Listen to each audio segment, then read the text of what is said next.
Hello everyone, WYN here again for another tutorial on exploiting in Roblox. Recently, someone commented on my last video asking to create a video showing how to save settings from a GUI so that you can reload the settings in future executions. So that is what we will be doing today. And for this video, we'll be using the same game that we created GUI for in episodes 1, 2, and 3 in this series. So if you haven't yet watched those, please go back and watch them because we'll be using the same functions and GUI that was already created there to make that happen. All right, and from there, we'll jump right into the code. So, if you recall, when we worked on this game originally, we created an auto tap function to where you can obviously just have auto taps selected rebirth, so you can select how many the rebirth amount you would like to have. Turning on auto rebirth, you can also auto buy pets and select a specific egg, and teleport to a specific world. So not a whole lot of options, but we'll just go ahead and use this as a good example of what we want to do. So the first thing I'm going to do is I went ahead and converted the get GNV variable types to the other global underscore G. In my next video, I'll go into more in depth of why I did that. But for today, we don't really need to go into that in too much detail. So the basic idea here is instead of having a bunch of global variables, instead, I'm going to create, let me zoom in a little bit here. I'm going to create a global variable, which is a table. And in that table is going to hold all the values that we need for our GUI. And so for this, I called it underscore G dot settings table. And if you're not familiar with how to create tables, had another video where we talked briefly into tables, and I'm happy to expand upon that later. But right now, know that a table is created with an index and then a value. So we have here is an index called auto tap with a value of false, an index of auto rebirth, value of false, index of buy egg, bug egg. Oops, let's fix that. Buy egg, value of false. All right, now to show you how this works with a table, I create a simple little print function here. So remember, this is a table, and so we can loop through it using a for loop, which we're looping through all the pairs in the settings table and printing out the values. So when we run this, we should see auto tap equals false, auto rebirth equals false, and buy egg equals false. So let me just go ahead and copy this whole bit code here and then put it into the game so you can see this actually work. This game has so many errors. It's crazy. All right, I'm going to paste it in here. Hit execute, and it does say buy egg is false, auto rebirth is false, auto tap is false. All right, so our settings table is working perfectly. Great. Let's go ahead and clear the console, clear this out, go back to Visual Studio, and let's get into how we'll use this. So first thing we would want to do is go ahead and replace where we're using our global variables to reference this table in the variable. So remember, it's underscore G settings table.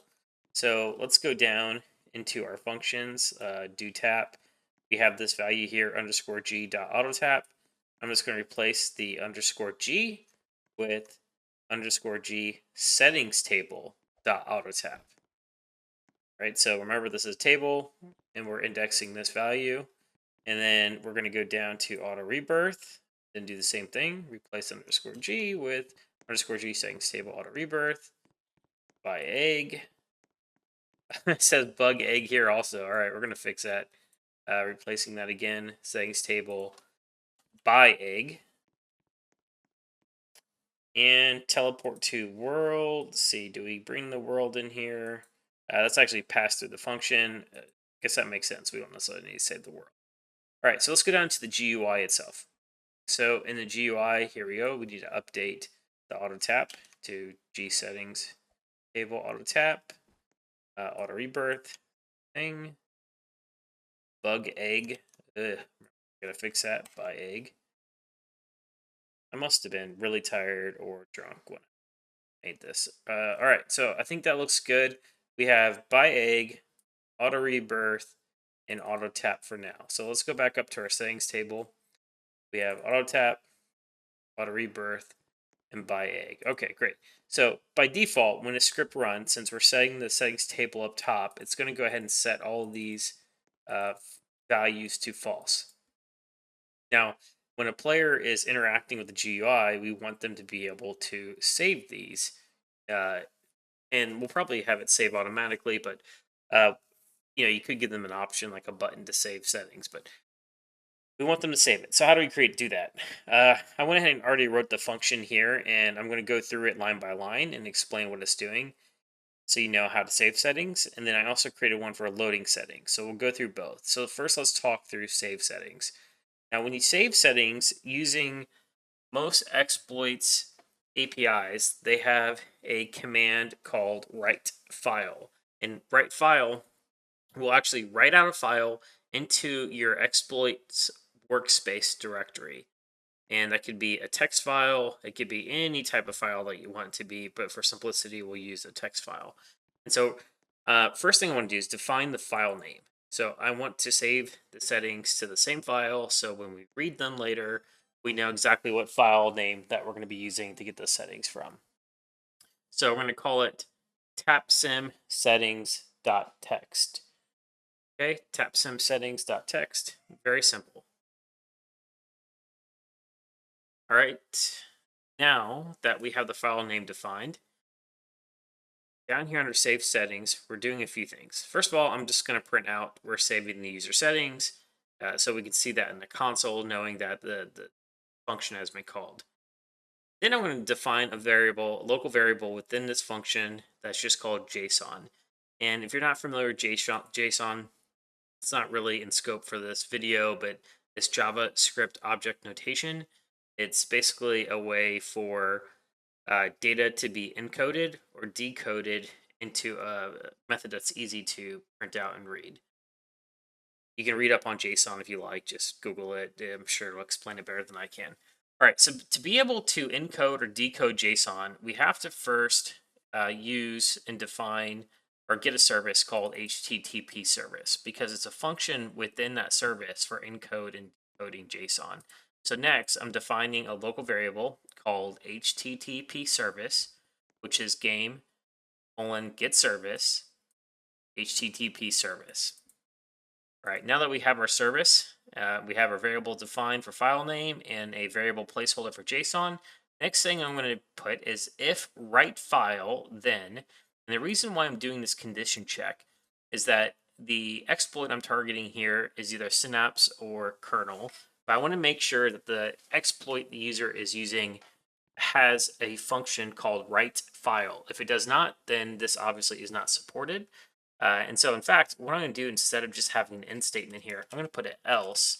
So if they don't have a write file function, I'm going to print, sorry, settings cannot be saved due to your executor. In other words, our executor doesn't support it. Of course, you could say something a little bit more rude than that if you prefer.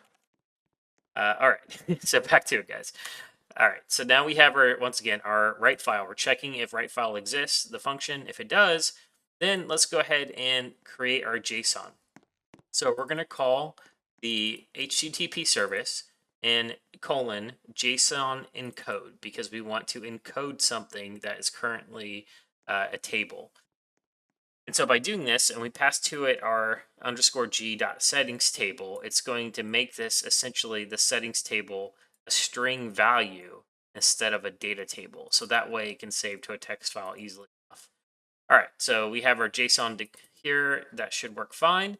And then we go ahead and use the exploits write file function. It takes two parameters. The first one is the name of the file. If you remember, we defined the file name as a variable up here, file name. Now, you could alternatively just type in whatever file.text if you want to, but I prefer using a variable. So if we want to update the script later with a different named text file, it's really easy. We just change it up top here. We're good to go. And then the second argument that it takes is the value that you want to write to this file. And so we want to write the JSON that we just encoded. So really, it's just the text version of our settings table. We're going to write it out to this file. All right. Now, if that worked, we should be able to go into our exploits workspace directory and see if the text file exists. And from there, open it up. So let me go ahead and just copy. Go ahead and just copy from save settings all the way up to one here. Copy, go back into the game, clear all the stupid game errors, paste it in, and we want to call the function save settings. So I'm going to copy save settings, put it at the very end here, and we should see saving user settings come up in the console. So execute. All right, so yeah, it prints our default settings because if you remember, we did that earlier with the for loop up top and saving user settings. All right, bear with me as I check. Yep, we have it in workspace folder, and this is what it looks like. So auto tap is false, auto rebirth is false, and buy egg is false. Now that's exactly what we were hoping to see because that's currently what the values are stored as. Now, we'd want to obviously save the settings once a user interacts with the GUI, so it doesn't always just save the default settings. So I will show you how to do that very easily. So back into the code. Now that we have saved settings and it's working, easiest thing to do, load settings here, easiest thing to do is go ahead and just call it every time the GUI is interacted with. And so I'm going to scroll down to the GUI functions here, and we have our auto tap function. So when this is called, I'm going to go ahead, if Boolean, which means if this is true, if they toggle on auto tap, it does a tap. But regardless if it does a tap or not, I'm just going to go ahead and call it save settings, because here we're setting the value. No matter if it's true or false, it's saving to the table.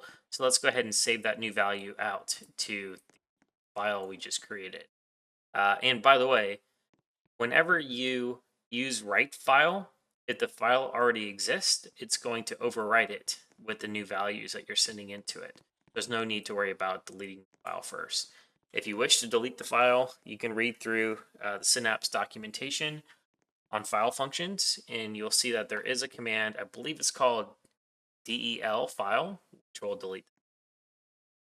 Okay, so we have it here for auto tap. Now let's go down for auto rebirth. So I'm going to just put a line and paste it in right at where we set the auto rebirth value.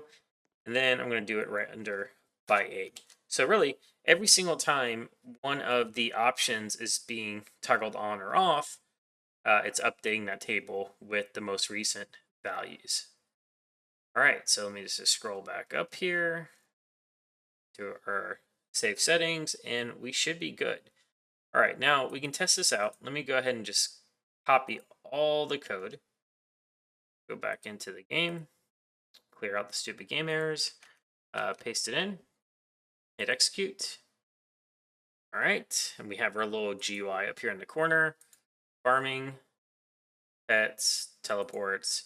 Right now, once again, we're just really concerned about the auto tap, auto rebirth, and pet buy. So if you remember, everything is set to false. So let's go ahead and toggle on auto tap. And when we do, we should see in the console here, it should say saving settings.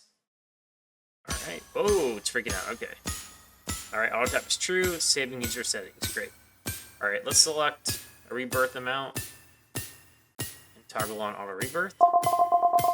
Oh, lots of things are going on now, guys. All right. All right. Let me just go ahead and turn this volume down. All right. So now that we have these on, they should be saved. I'm going to leave this up for a second, and I am just going to go ahead and execute the script all over again. Now, if you remember, we have our settings table up here as setting everything by default when we execute the script. So when we execute it again, it's going to destroy the current script or the current GUI, set all the values to false, and therefore everything should stop. All right, let's try. All right, that worked. Everything turned off. However, our settings are saved, but we didn't load our settings yet. And so if we want those settings to continue on to when you execute again, or if you rejoin the game and play, how do you do that? Well, let's jump into that portion now. All right, load settings. So load settings a lot like the save settings. So you can use that as a good guide for this. But once again, I'm printing out loading settings just so we know we're loading the settings. I'm getting the HTTP service here. Now I am checking if the exploit has the function read file and is file. And so read file obviously reads a file. So instead of writing to a file, it reads it. Is file checks if the file exists. So I want to make sure once again it has both of these. And then next, I'm checking if the file exists. And so if file and is file name, which once again we set up here. So if this also exists, then let's do something. So the exploit supports read file, it supports is file, and the file already exists. All right, if that's true, then it takes our settings table that we have up top and it's overwriting it with the values that are stored in the file. Now, instead of using JSON encode when we're loading a file, we want to use JSON decode because now we want to convert that JSON text back into a table that can be used and stored in Roblox. We're using our HTTP service, and then calling the function JSON decode. And then from there, we want to read the file. So instead of writing file, we're going to read the file name. All right, so what that will do now, once this is called, it's going to load all these settings. And then just to show that it works correctly, I put in a print statement here, that same for loop that we have at top that shows the default settings. It will now, once it's loaded, show the settings. So let me copy load settings. And what we're going to do is we're going to go all the way to the very top of the script and right under the settings table, or I'm sorry, right under where we put this for loop here. Let's go ahead and just call the command load settings. So every time the script is executed before anything else happens, it's going to go ahead and load the settings.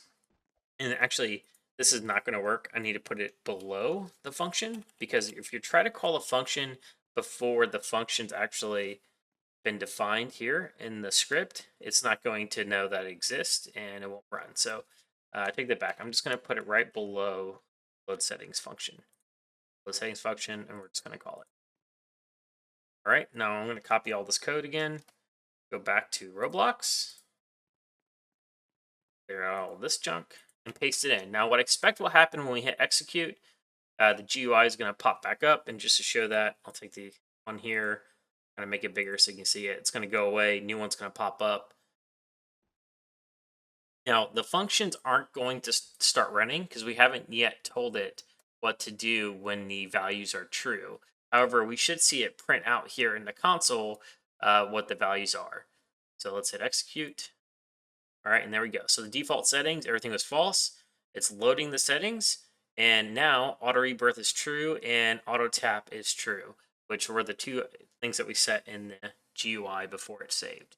So great. So our save settings is working, our load settings is working. We have one last thing to do, and that's to make it to where the functions are now called based off of these new or loaded settings.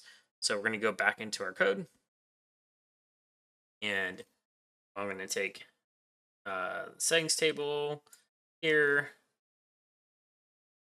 We know we're loading the settings here. Instead, what I'm going to do is I'm going to go ahead and cut load settings where we're calling it, and I'm going to put it at the very bottom right before our GUI library. There we go. All right, so now I'm just basically going to create an if statement that we're going to check if any of the values here are true. If they are, we're just going to go ahead and call the functions that would exist. Now, if you used a different UI library than one that we did, sometimes they will have the ability to set a toggle on by default. And if you did that, you could load the settings after or here and then change your toggles to automatically be on based off what the settings are. But can't do that because the UI library we chose and does not have that capability, at least not that I'm aware of. All right, so let's go ahead and just say if settings table dot auto tap, then, by the way, there's a much more efficient, cleaner way to do this, but it's a bit more complicated, so I'll just keep this simple. So we're checking now if auto tap is true. So if g.settings table.auto tap, then what do we want to do? Well, we want to call the auto tap function, or in this case, it's called do tap. Right, so we'll say this, and let's just go ahead and copy this for the other 3 items. So we have, let's see, what was the other one? Auto rebirth. Then let's see what happens when you auto rebirth it. It calls this function auto rebirth selected rebirth. All right, now we don't have, we didn't save the selected rebirth, so I'm just going to put it in there. And I'm just going to give it a default value for now. But normally you'd want to, save that as well with their selecting the drop down. So you can follow what we did for the toggles and do the exact same thing for the drop down. All right, and then the last one was by pet egg, and that's same thing. If there was a drop down to select the egg here, you would pass the egg value, but we don't have that, so that's okay. So we'll do by egg.